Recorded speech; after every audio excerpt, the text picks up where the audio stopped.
il y a un problème. Ils ne comprennent pas bien quelle est la portée que le législateur a voulu donner au secret professionnel. Et alors, que se passe-t-il? Il y a eu une nouvelle rédaction de 66-5. Et on a de la constance dans les mêmes conditions de responsabilité morale du barreau de Paris qui s'en félicite.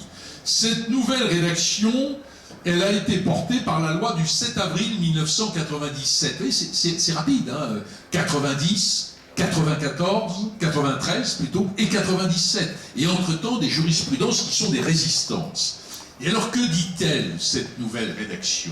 En toute matière, cette fois-ci au pluriel. Que ce soit dans le domaine du conseil ou dans celui de la défense. On s'est dit, ils ne comprennent pas toujours tout, il faut être pédagogue. Hein, donc on va leur expliquer ce que veut dire en toute matière. Et on leur dit, les consultations adressées par un avocat à son client ou destinées à celui-ci, les correspondances échangées entre le client et son avocat. Alors on ajoute, entre l'avocat et ses confrères, les notes d'entretien.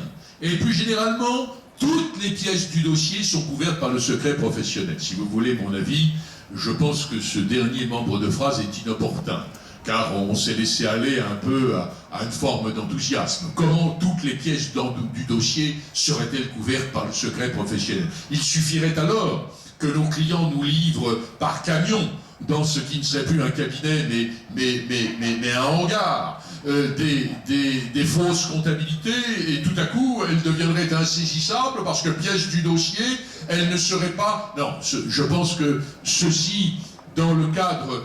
c'est la loi, mais je pense que ceci est une exigence excessive de la loi et qu'il faudra y renoncer, car au demeurant, ça me paraît... Oui, je sais, Vincent, que c'est pas ton avis, mais je pense qu'il y a un problème à l'idée que ce qui est compromettant et ce qui est au fond, comme tout à l'heure, le corpus delicti, hein, que cela devienne inaccessible à la justice au seul motif que le client qui en est l'auteur, ou en tout cas le responsable, l'a confié à son avocat, ça ne me paraît pas normal. Sinon, nous allons être... Avant, il y avait des avocats défenseurs, on va finir en avocat receleur. Je ne suis pas sûr que ce sera une véritable promotion. Et par les temps qui courent quelque part, ce n'est pas véritablement sérieux. Donc, 97, en toute matière au pluriel, que ce soit en matière de conseil ou de défense, les choses sont claires, là, vraiment. Hein.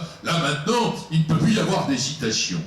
30 juin 1999, 2 ans plus tard, il résulte des articles 97 et 99 du Code de procédure pénale et de l'article 8 de la Convention européenne de sauvegarde des droits de l'homme que le juge d'instruction peut s'opposer à la restitution de documents saisis dans le cabinet d'un avocat et couverts par le secret professionnel.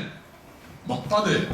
Dès lors que leur maintien sous main de justice en vue d'apprécier l'existence d'infractions pénales est nécessaire à la manifestation de la vérité et qu'il ne porte pas atteinte aux droits de la défense. Autrement dit, cet arrêt est extraordinaire. On reconnaît que les documents en question sont bien couverts par le secret professionnel, mais que le juge d'instruction a le droit